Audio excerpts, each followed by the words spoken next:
Welcome to the program. Global Weekly News, serial number 96. Just 4 weeks to go to reach 100. Well, Global Weekly News, serial number 96. First, Columbia students solidarity struggle. Columbia University students in New York City are on struggle in university premises from 18th April by raising tents in the premises encampment.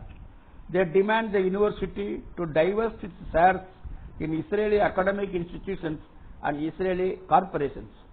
New York City police used violence to disperse the students. They seized up student belongings.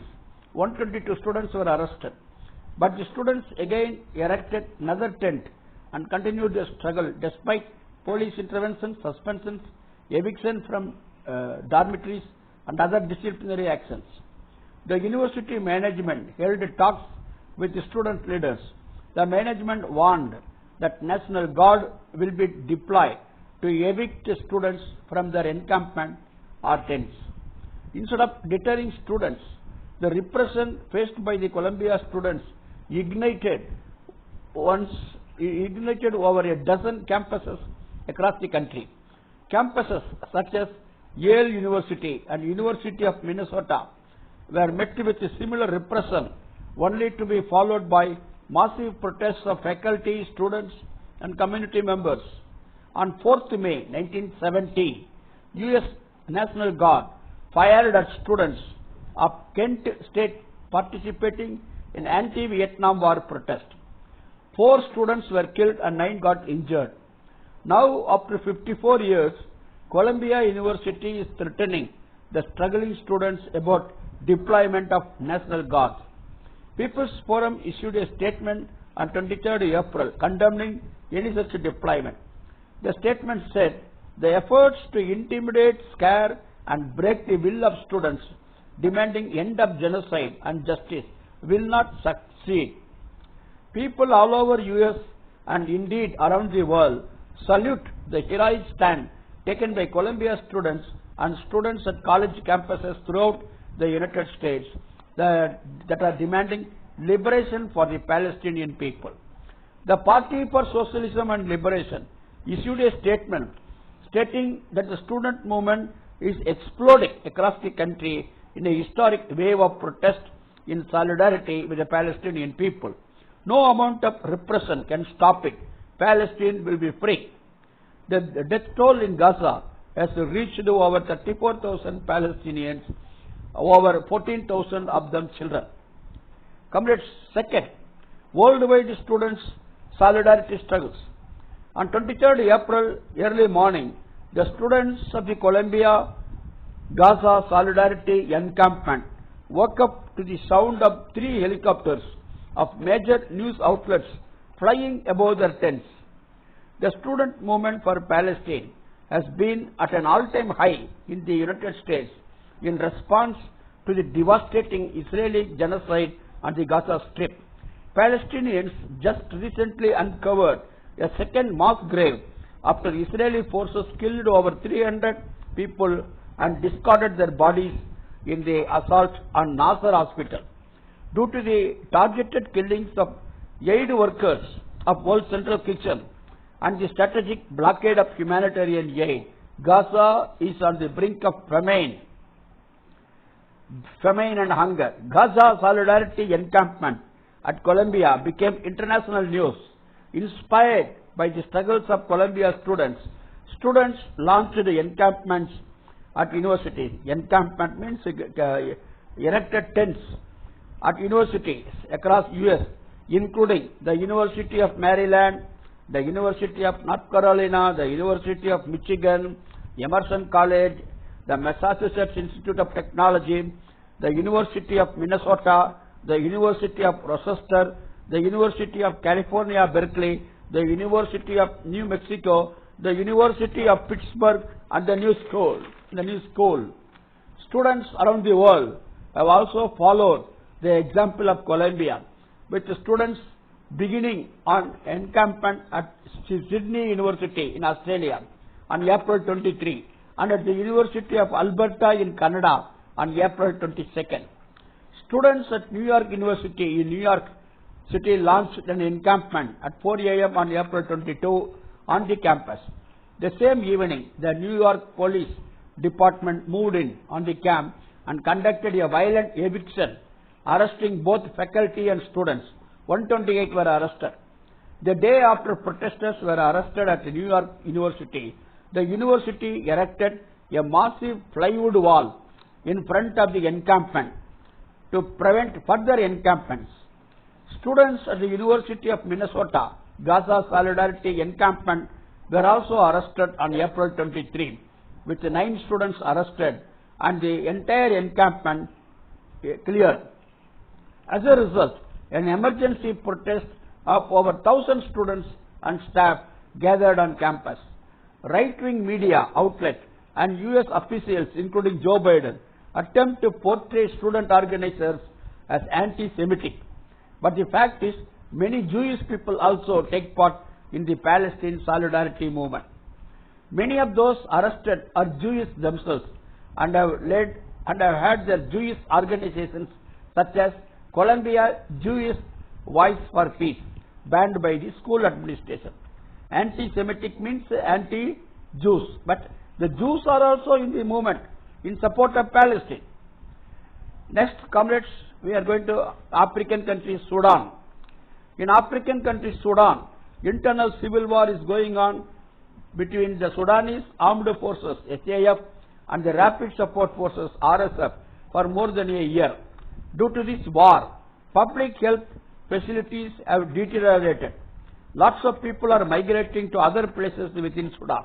The people face brutal hunger. Dengue fever is spreading. As per data on 18th April, 9,000 cases of dengue fever are identified. 60 died due to dengue. World Health Organization says that 70% health facilities in interior Sudan are inoperative. There is a shortage of medical supplies. Sudan government is very particular about the humanitarian aid not reaching the rapid support forces. But the rapid support forces are looting the government warehouses. People are left with no supply. Many pregnant women die before delivery takes place due to shortage or non-availability of drugs. Many women are kidnapped, sold in the slave market and even raped. There is no immediate international reaction on Sudan's miseries. Comrades, now we are going to South American country Venezuela, where presidential elections will take place on 28th July. The executive secretary of the Bolivarian Alliance for the Peoples of Ava America Trade Agreement for the People, in short, ALBA TCP, George Areza, declared that Venezuelan president elections constitute another phase of the battle against U.S. imperialism, in which the people choose between a homeland or a colony. He also pointed out that in Venezuela there will be a transparent election. Since 1998, a question remains on the sustainability of the republic.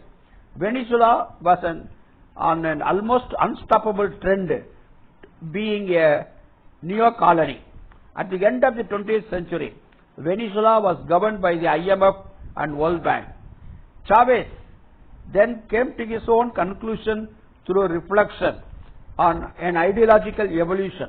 The only way to overcome capitalism is socialism with popular power. If Venezuela returns to the hand of IMF, they would take away Venezuela's oil again, and Venezuela will be incorporated as NATO ally. But Yankee puppet government cannot be imposed on Venezuela. By destabilizing the currency with an internal economic war and with 930 sanctions of all kinds imposed on Venezuela, they could not set up a puppet government. So Venezuela has to guarantee victory in this phase of battle through electoral means. Next, comrades, we are going to another South American country where Javier Milei is the president. He is an extreme rightist. His government decided to keep public university funding at the same levels as 2023. despite inflation, which has de facto reduced the value of the budget by 80%. 80%. Milley has criticized public universities as hotbeds of socialism and indoctrination. Students are brainwashed, according to Xavier Milley. On 23rd April, 5 lakh students went in a march in defense of the public universities. The protest, organized by student groups and educators, unions, was also supported by labor unions and left parties. President of the Argentine University Federation, Piara Fernandez de Piccolini, said, "We do not want them to take away our dreams. Our future does not belong to them." The marchers shouted, "The country is not for sale. Education is a fundamental human right because it reduces inequality," added Piccolini, who read the closing declaration of the mobilization. Due to austerity measures of Milley government, Xavier Milley government, student enrollment is on the decline. Electricity is cut often. Elevators are used in a limited way. Public universities are already in crisis in Argentina. Stephen, one of the 25 lakh public university students, told, "We study in the dark. There is no money for reagents. The laboratories are out of materials. They have the logic of business, but education is not a business." The declaration at the end of the march declares that education is a fundamental human right because it reduces inequality. A country that does not invest in education renounces its sovereignty. When the military dictatorship was there in the past, 30,000 people were either detained or missing. Tati Almeida of the Human Rights Organization had participated in mass mobilizations against Milley for his blatant denial of the true number of casualties of the dictatorship. Tati Almeida is also a struggling teacher. She said, "I came as a mother, but also as a teacher because I also fell into public education. We must defend the right to education, which is a human right."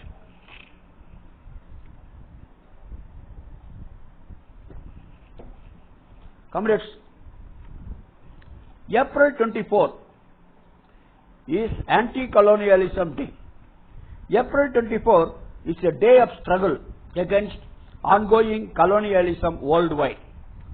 April 24, 1955 marked the last day of the Bandung Conference, a meeting of representatives from 29 nations from Africa and Asia to stand united against imperialism, racism, colonialism and militarism. These leaders and delegates represented the millions who were fed up with the crimes of Western capitalism and imperialism and sought a new agenda. Many of the countries present at the Bandung Conference gained independence after World War II, but realized that the struggle for liberation was not over, and true independence required a global stand against imperialist economic, political and social domination. Together, they brought the voices of millions of hitherto oppressed to the global stage as equals for the first time.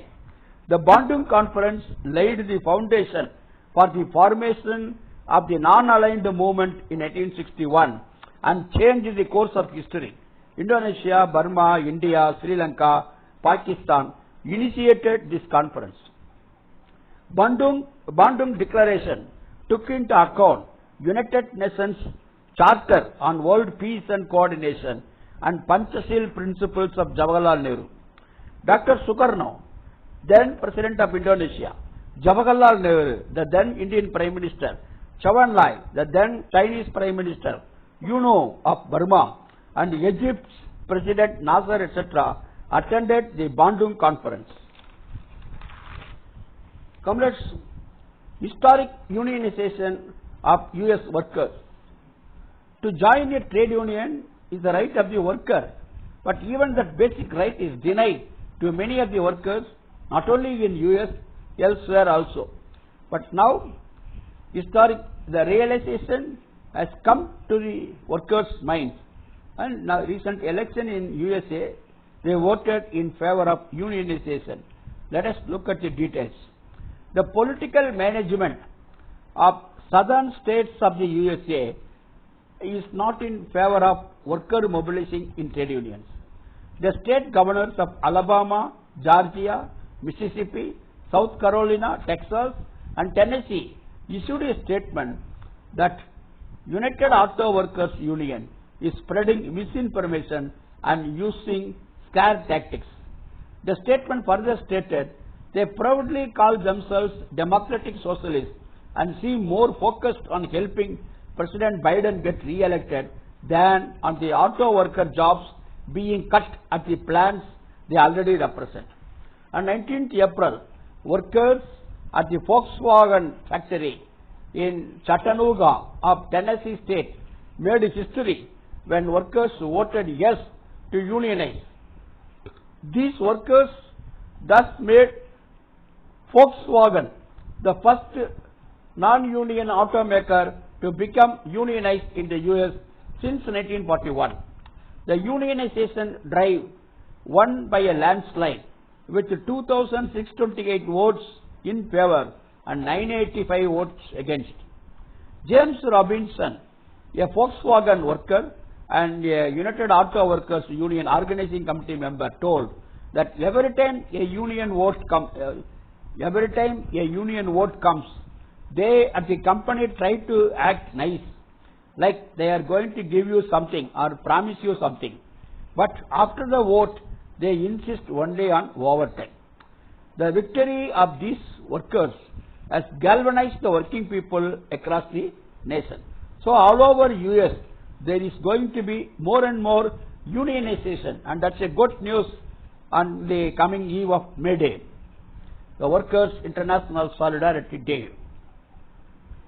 Comrades, World Gathering for a Social Alternative recently took place. Let us see the details.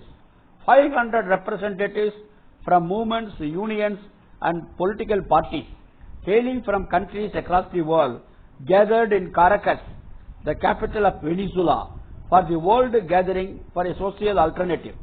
The meeting, organized by the Simon Bolivar Institute for Peace and Solidarity and ALBA TCP, kicked off on April 18 and will conclude on April 20. During the first 2 days of debate and discussion, panelists and participants discussed the pressing tasks of the left and progressive movements to organize the masses and confront the climate crisis, the rise of rightist forces, imperialist attacks, and fortify international solidarity. All the speakers condemned the Israelis' genocidal war in Gaza. Speakers included Venezuelan Vice President, Argentinian political scientist, former Cuban Minister of Culture, Lebanese and Mexican journalists, and the coordinator of the International People's Assembly, etc. The second day of the gathering concluded with a discussion led by Venezuelan President Nicolas Maduro, with participation from former Bolivarian President Evo Morales, former Honduras President Mel Zelaya, and a Cuban MP.